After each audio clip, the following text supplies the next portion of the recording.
L'épaule est constituée de 3 parties. Le deltoïde antérieur, celui qui est devant et qui permet la flexion d'épaule, c'est quand vous amenez le bras vers le haut devant vous. Ensuite, on a le deltoïde moyen qui lui est sur le côté, permet l'abduction de l'épaule, c'est quand vous amenez le bras vers le haut et qu'il est de côté. Et le deltoïde postérieur, donc qui est derrière et qui permet d'amener l'épaule en extension, donc de ramener le bras derrière vous. Bien entendu, l'épaule a d'autres mouvements comme la rotation interne par exemple, mais pour la musculation, cela reste pour l'instant un détail. On peut aussi rappeler qu'il y a d'autres muscles qui sont présents durant tous les mouvements, le supraépineux, l'infraépineux, le petit rond et le sous-scapulaire qui à eux 4 forment la coiffe des rotateurs. Bien qu'ils jouent un rôle important dans la santé de votre épaule et ont un très grand rôle de stabilisation, ils ne contribuent pas directement à l'apparence de votre épaule. Mais il ne faut pas non plus les négliger pour autant, car ils vont contribuer à la longévité de votre épaule et à limiter le risque de blessure et donc de s'entraîner plus souvent, plus longtemps. C'est pour cela que rajouter des mouvements de rotation interne et externe par exemple lors de votre échauffement est un bon moyen pour durer dans le temps. Le premier exercice qui va vous permettre de muscler vos épaules sera le développé militaire. Il existe plusieurs variantes, assis sur un banc, debout à la barre, aux haltères et à la barre guidée. Et d'ailleurs, cette étude compare 4 variantes.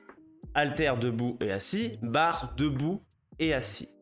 On prend 80% de leur une répétition max et ils effectuent 5 répétitions avec. Le deltoïde antérieur était le plus activé sur les versions haltères, que cela soit debout ou assis. De plus, le deltoïde moyen est aussi le plus activé sur les variantes avec haltères. On pourrait croire que du coup réaliser les développés aux haltères est une meilleure chose, mais ce n'est pas si simple. Si aux haltères on mesure plus d'activation, c'est parce que c'est plus instable qu'à la barre. Le corps va donc recruter plus de fibres pour stabiliser votre épaule et donc on perçoit plus d'activité. Sauf qu'avoir un rôle de stabilisation, bien que cela augmente l'activité, ça n'augmente pas forcément l'hypertrophie et donc pas le potentiel de prise de muscle. Imaginez que vous squattez sur un bozo ou sur un terrain mou. Vos cuisses seront bien plus activées pour vous garder droit, pour autant vous n'avez pas plus musclé vos cuisses. En musculation, le facteur limitant doit être le muscle travaillé qui arrive proche de l'échec. Or ici, le fait d'avoir de l'instabilité peut engendrer une fatigue des muscles stabilisateurs et ou une perte d'équilibre tout simplement.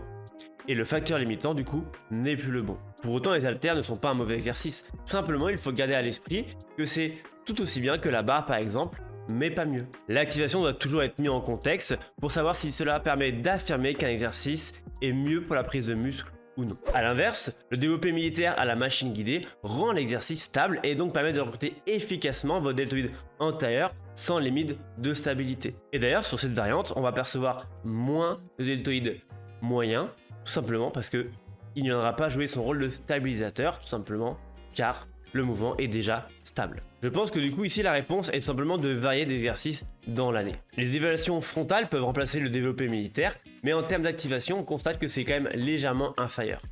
Et de toute façon je ne recommanderais pas de faire les deux dans la même séance, cela serait redondant. Passons au deltoïde moyen maintenant qui va lui vraiment donner un aspect large à vos épaules. Puisque son rôle c'est l'abduction, alors on va effectuer des mouvements comme les élévations latérales aux haltères, câbles ou même à la machine. Ici l'astuce est de garder les mains légèrement devant vous dans votre plan scapulaire comme on le nomme pour rester aligné avec vos fibres. Au câble il y a plusieurs variantes par exemple. Câble légèrement devant vous, puis légèrement derrière vous ou entre vos jambes. Toutes sont bonnes mais ne font pas exactement la même chose. Avec les câbles devant vous, vous allez surtout charger la partie haute du mouvement. Ça veut tout simplement dire que ce sera plus dur en haut. Avec les câbles derrière vous, c'est la partie basse du mouvement qui sera la plus chargée, quand vos épaules se retrouvent étirées. Pour terminer, parlons du coup de l'arrière de l'épaule et donc du deltoïde postérieur. Très souvent négligé, il joue pourtant un rôle important esthétiquement parlant car il permet de terminer cet aspect vraiment de boule d'une épaule bien développée. Ici les deux plus gros exercices sont le pec deck inversé et les tirages d'eau horizontaux. Mais le pec deck inversé reste très loin devant, donc pas la peine de se compliquer la tâche, pas la peine de faire du tirage juste pour votre deltoïde postérieur. A noter que quelle que soit la variante, que ce soit à la machine ou aux haltères, il ne faut simplement pas serrer les omoplates. Si vous venez serrer les omoplates et encore pire engager le mouvement en serrant les omoplates, alors ça va être les trapèzes qui vont majoritairement effectuer le mouvement et non l'arrière de votre épaule. Même à la fin, on essaie de ne pas serrer les omoplates. D'ailleurs, ici, j'aimerais proposer une variante au câble pour l'arrière de votre épaule. On va commencer légèrement plus haut que votre épaule, venir chercher un gros étirement pour finir ensuite légèrement plus bas que votre épaule sans serrer les omoplates à nouveau. La différence ici, c'est que je m'aligne un peu plus avec les fibres et j'obtiens un plus gros étirement.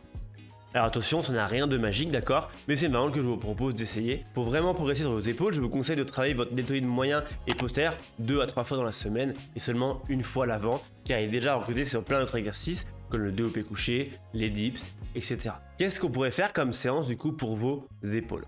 On pourrait imaginer par exemple qu'on va commencer par du développé militaire, disons à la barre guidée. On va faire 3 séries de 6 à 10 répétitions. Pas besoin de faire plus de 3 séries vu que à nouveau c'est recruté sur beaucoup d'autres exercices. Ensuite, deltoïde moyen, on pourrait prendre 2 ou 3 séries à la machine par exemple, puis après 2 ou 3 séries câble. Ou alors on pourrait faire 2 séries câble devant, 2 séries câble derrière. D'accord, donc 4 séries en tout. Cherchez plutôt entre 10 et 20 répétitions ici car c'est vraiment dur à chaque fois d'incrémenter un petit peu plus de charge. Et ensuite on finira du coup par le deltoïde postérieur. Là aussi, je resterai plutôt sur 4 séries, 3-4 séries, soit à la machine, soit avec le câble. Et là aussi, on va plutôt chercher entre 10 et 20 répétitions. Notez bien que la fourchette est grande, d'accord, pour vous permettre de progresser. Vous pouvez commencer sur 10 reps, puis après réussir à faire 15 reps, et après redescendre à 10. Ou alors partir sur 15, monter à 20, redescendre ensuite à 15. Notez bien que dans tous les cas, le plus important pour l'hypertrophie, c'est d'être proche de l'échec. Proche de l'échec et non à l'échec. En gros, restez proche de l'échec, donc 2 à 3 reps de l'échec musculaire, et vous serez bon pour avoir un bon stimulus hypertrophique. Pour savoir si vous êtes proche ou non de l'échec, c'est quand il y a un ralentissement involontaire lors de la phase où vous venez pousser. Si là il y a un ralentissement involontaire, vous êtes déjà peut-être à 2-3 reps de l'échec, essayez de faire 1 ou 2 reps de plus, et on s'arrête là. Cette séance est issue de ma programmation Maximum Hypertrophie, qui est un programme de musculation en ligne. Vous avez une application sur le téléphone et tout est indiqué, vidéo de chaque mouvement, temps de repos, etc. Vous avez possibilité de vous entraîner jusqu'à 5 fois par semaine, ou 4 ou 3 fois par semaine. Si jamais ça vous intéresse, vous avez 7 jours d'essai gratuitement et un petit code de réduction dans la description. Voilà, c'est terminé pour cette vidéo sur comment muscler vos épaules. Si cela vous a plu, n'hésitez pas à lâcher un petit commentaire, à vous abonner, un petit like, etc. Vous connaissez, je pense. N'hésitez pas à me dire en commentaire quel muscle vous souhaitez que je fasse par la suite. Et moi je vous dis à la prochaine la team.